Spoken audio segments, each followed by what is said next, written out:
Hello বন্ধুরা, এখন বাজে সকাল 7টা।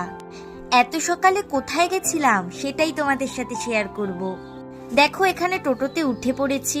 দুপাশে ধান ক্ষেত, মাঝখানে সরু রাস্তা আর সুন্দর আরামদায়ক ওয়েদার ছিল সেদিন।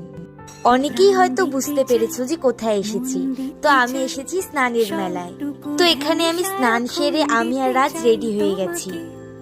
আমরা পরে এসেছিলাম, মারা আগে এসেছিল। মারাও মেলাতেই আছে, ওরা মেলা ঘুরছে, স্নান সেরে ওরা মেলা ঘুরছে। তো এখানে দেখো, আমি কানের কিনে নিলাম, একটা এটা কানের কিনেছি আর একটা এটা কিনেছি।